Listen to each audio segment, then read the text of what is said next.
Oi, pessoal! Hoje nós vamos estudar sobre a novação. A novação, ela é uma convenção entre credor e devedor para criar uma nova obrigação que substituirá aquela obrigação original.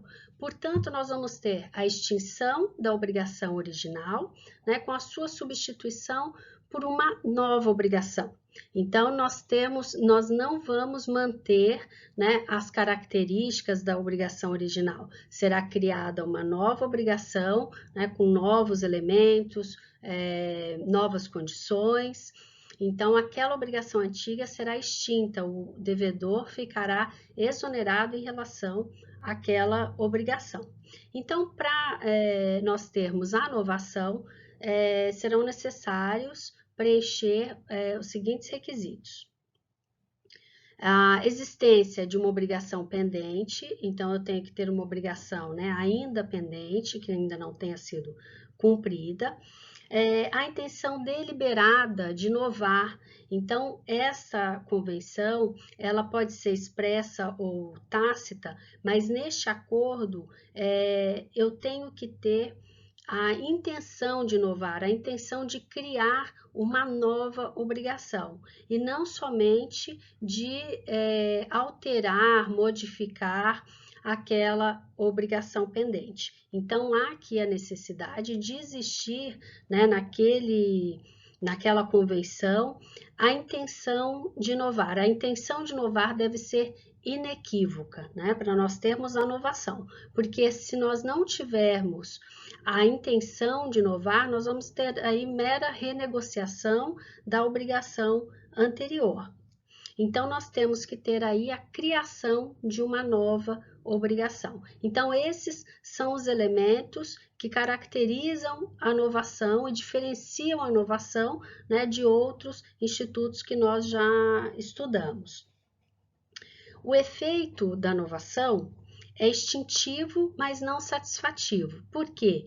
Porque extingue-se a obrigação anterior, mas o credor não é satisfeito, não é porque se cria uma nova obrigação.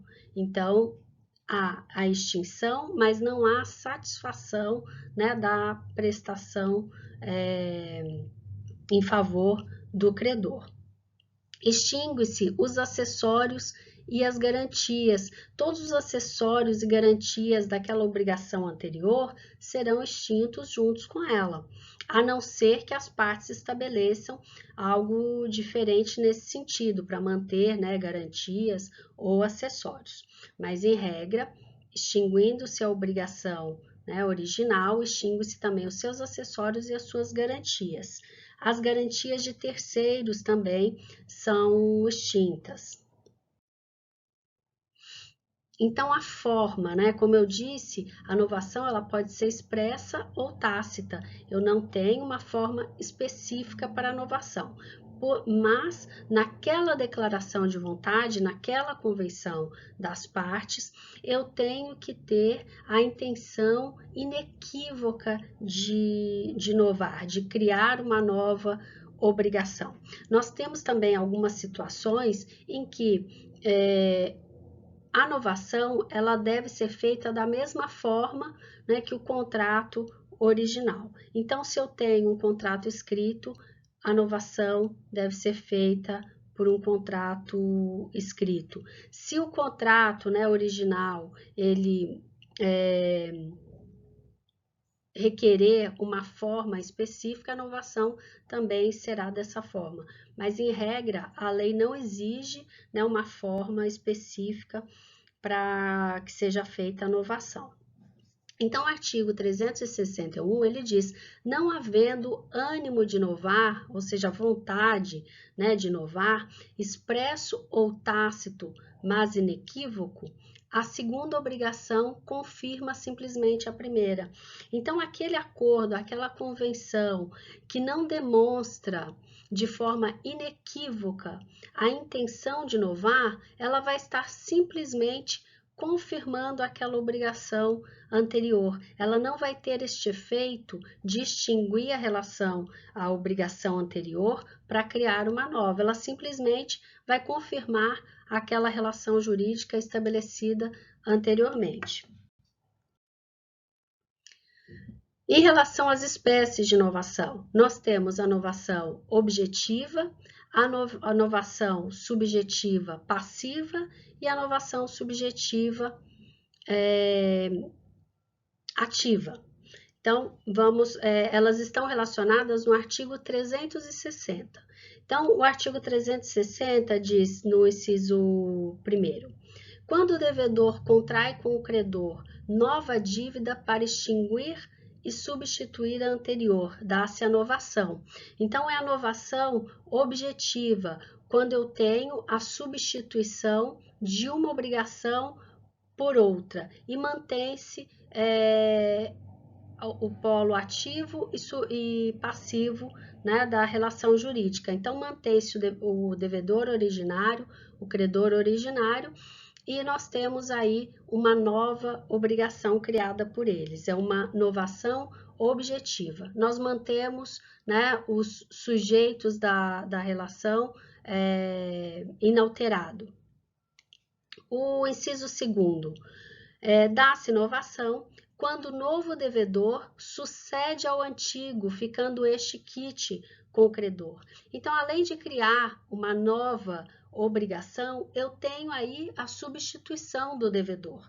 Então, essa é uma novação subjetiva passiva, né? Eu crio uma nova obrigação, mas um terceiro substitui o devedor. E esse devedor, né, original, ele se exonera da obrigação e não fica vinculado, né, àquela nova obrigação.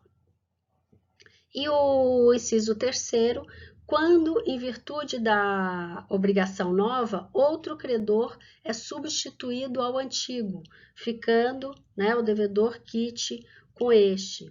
Então, esta é a novação subjetiva ativa. Então, cria-se uma nova obrigação, mas um terceiro substitui o credor. E o devedor fica quite, né, com aquele credor originário que saiu da relação jurídica. Então, eu tenho aí a novação subjetiva ativa.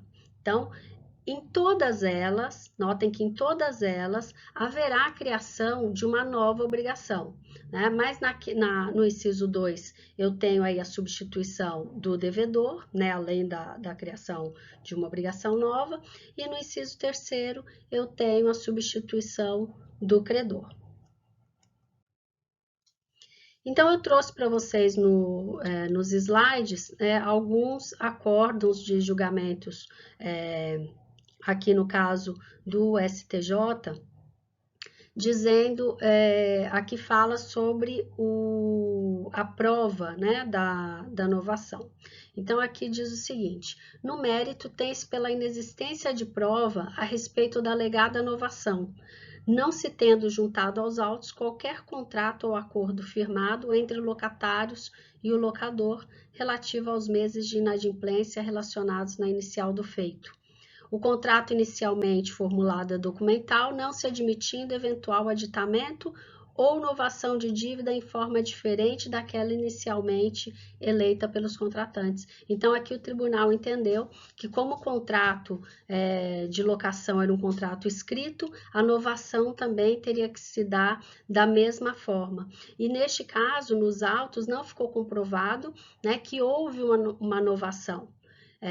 Então, aqui o que se discutia é a inadimplência de aluguéis. Então, ele continua: e ainda que houvesse prova do suposto acordo, não constitui novação contratual a ensejar a exoneração do fiador, o simples parcelamento do débito concedido pelo locador ao inquilino.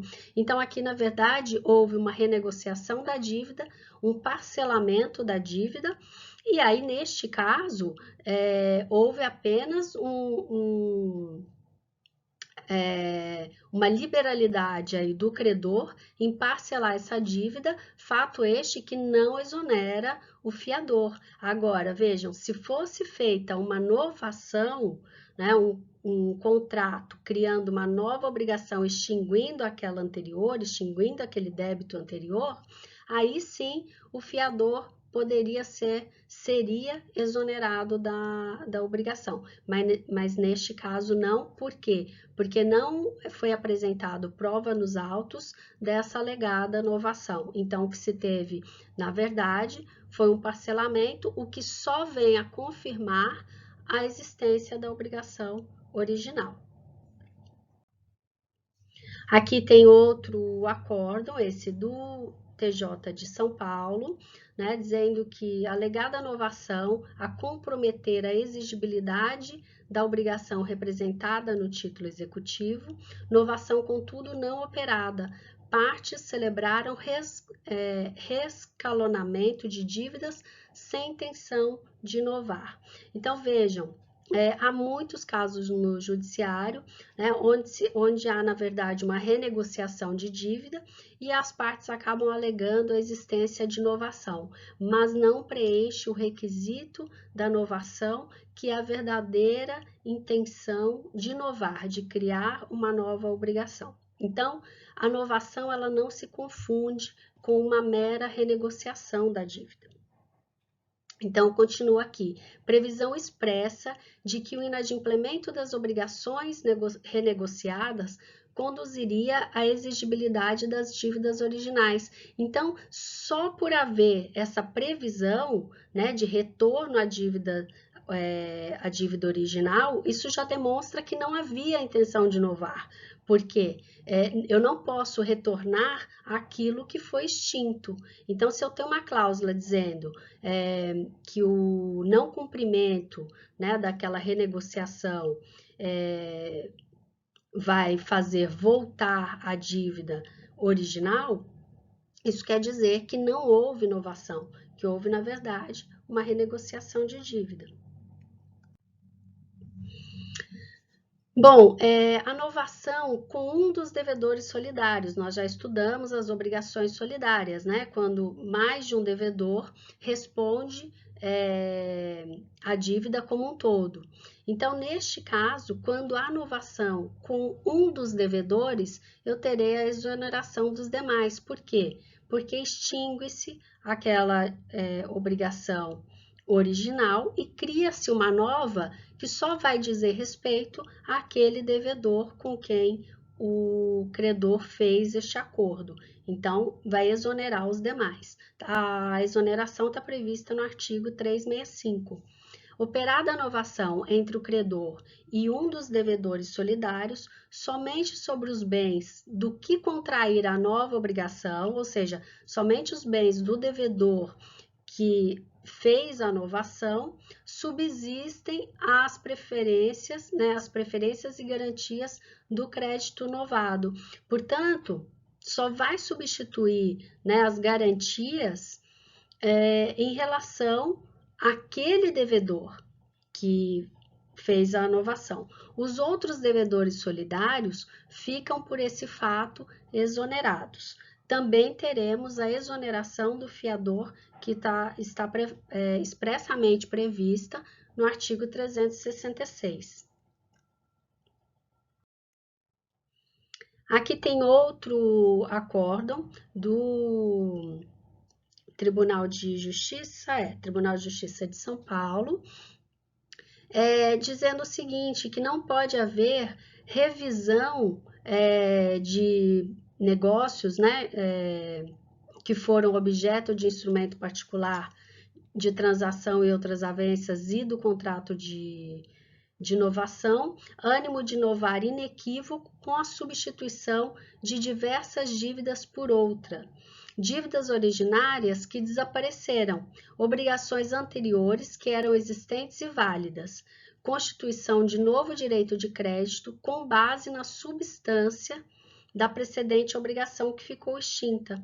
Então, aqui não se pode fazer a revisão daquilo que foi extinto, daqueles contratos que deram origem, que serviram de base para essa nova obrigação. Então, não posso discutir que lá atrás foram cobrados juros assim ou assados, que tinha que ser revista determinada cláusula, porque aquilo já foi extinto, embora tenha servido de base, né, para o surgimento dessa nova obrigação. E nesse acórdão aqui, no acórdão anterior, o tribunal falou que não se aplicava a súmula 286 do STJ. E a súmula 286 do STJ, ela prevê que a renegociação de contrato bancário ou a confissão da dívida não impede a possibilidade de discussão sobre eventuais ilegalidades dos contratos anteriores. Então, o que eu acabei de falar não se aplica em relação aos contratos bancários, né? Segundo a súmula 286 do STJ. Então, eu trouxe um julgado também do Tribunal de Justiça de São Paulo, sobre uma ação revisional de cédula de crédito bancário, aplicando-se o Código de Defesa do Consumidor e dizendo que há possibilidade da revisão do contrato, mesmo em caso de inovação, mas são casos, né, específicos em que se aplica essa súmula do STJ. Tá certo, pessoal? Então, era isso que eu tinha para falar com vocês sobre a novação. Eventuais dúvidas, nós vamos conversar na nossa aula online, tá bom? Até o próximo!